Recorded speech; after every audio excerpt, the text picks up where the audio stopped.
एक दिन एक औरत का उसी के ही घर के बाहर मर्डर हो जाता है। तभी वहाँ पर इंक्वायरी के लिए थोड़ी देर में पुलिस आ जाती है। पुलिस देखती है कि वहाँ पे किसी औरत का मर्डर हो गया है, तो पुलिस उस औरत के घर के आसपास रहने वाले पड़ोसियों से पूछताछ करती है। पूछताछ के दौरान पुलिस को 3 लोगों पर शक होता है, राम, मोहन और दिनेश। इन तीनों लोगों को पुलिस अपने पास बुलाती है और उनसे पूछती है कि बताओ तुम में से वो कौन है जिसने इस औरत को मारा है। लेकिन तीनों लोग मना कर देते हैं, कहते हैं कि हमने इस औरत को नहीं मारा और हमें नहीं पता कि किसने इस औरत को मारा है। तभी पुलिस उस औरत के आसपास अच्छी तरह से छानबीन करती है, तो उसके पास में एक पुलिस को पर्ची दिखाई देती है। पुलिस उस पर्ची को उठाती है और उसे खोलकर देखती है। उस पर्ची में कुछ नंबर लिखे हुए होते हैं।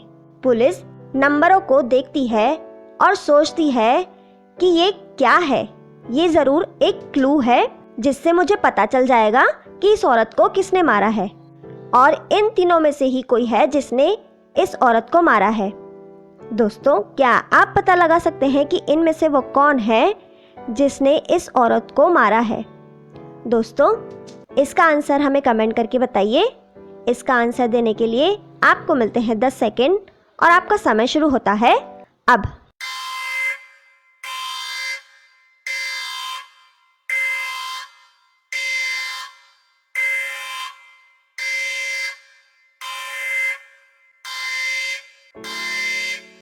दोस्तों, क्या आप पता लगा पाए कि इन तीनों में से वो कौन है जिसने इस औरत को मारा है?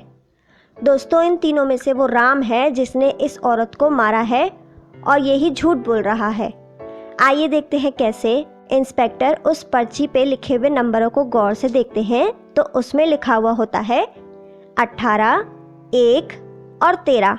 जब इंस्पेक्टर तीनों लोगों के नाम को सोचते हैं, तो राम ही वो एक नाम है जो इस नंबर से मैच करता है।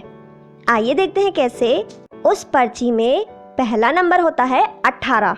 अल्फ़ाबेट में 18वें नंबर पे आर आता है और दूसरा नंबर है 1, तो पहले नंबर पे ए आता है। अगला नंबर है 13, तो अल्फ़ाबेट में 13 नंबर पे एम आता है। इसी से ही इंस्पेक्टर को पता चल जाता है कि वो राम है जो झूठ बोल रहा है, जिसने इस औरत को मारा है। दोस्तों, क्या आप पता लगा पाए थे कौन है जिसने इस औरत को मारा है? दोस्तों, अगर आप इसका सही जवाब पता लगा पाए तो हमें कमेंट करके बताइए। आगे बढ़ते हैं दोस्तों। आज की अगली पहेली है। एक दिन पिंकी अपने 4 दोस्तों के साथ घूमने के लिए एक बीच पर जाती है।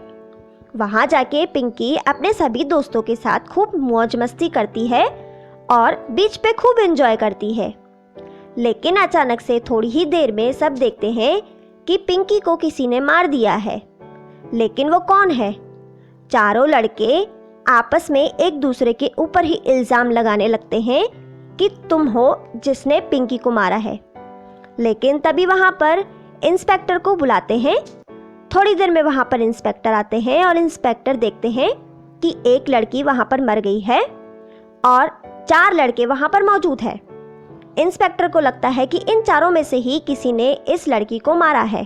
छानबीन के दौरान इंस्पेक्टर को ये पता चलता है कि इस लड़की को किसी ने जहर देके मारा है। इंस्पेक्टर को इन चारों लड़कों के ऊपर शक होता है, लेकिन उन्हें कुछ समझ में नहीं आता है कि इनमें से वो कौन है जिसने इस लड़की को मारा है। तभी इंस्पेक्टर उन चारों लड़कों के पैरों को गौर से देखते हैं और देखने के बाद वो समझ जाते हैं कि वो कौन है इनमें से जिसने पिंकी को मारा है। दोस्तों, क्या आप पता लगा सकते हैं कि इन चारों में से वो कौन सा लड़का है जिसने पिंकी को मारा है? दोस्तों, इसका आंसर हमें कमेंट करके बताइए। इसका आंसर देने के लिए आपको मिलते हैं 10 सेकेंड और आपका समय शुरू होता है अब।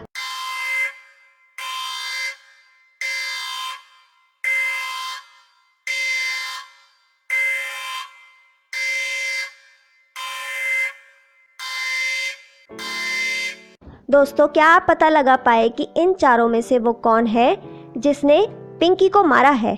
इन चारों लोगों में से तीसरे नंबर वाला लड़का है जिसने पिंकी को मारा है। आइए देखते हैं कैसे। इंस्पेक्टर चारों लोगों के पैरों को गौर से देखते हैं और उन चारों में से तीसरे नंबर वाले लड़के के पैर पे जहर लगा हुआ होता है, क्योंकि इंस्पेक्टर को ये पता चलता है कि इस लड़की को किसी ने जहर दिया है और वो जहर के कारण ही मरी है। ये तीसरे नंबर वाला लड़का है जिसने पिंकी को जहर दिया और जहर देते समय जहर की कुछ बूंदें उसके पैरों पे गिर जाती हैं, जिसे इंस्पेक्टर देख लेते हैं और वो समझ जाते हैं कि ये तीसरे नंबर वाला लड़का है जिसने पिंकी को मारा है, जो कि झूठ बोल रहा है। आपको हमारी आज की वीडियो पसंद आए तो उसे लाइक, शेयर, कमेंट करें और सब्सक्राइब भी करें। Thank you.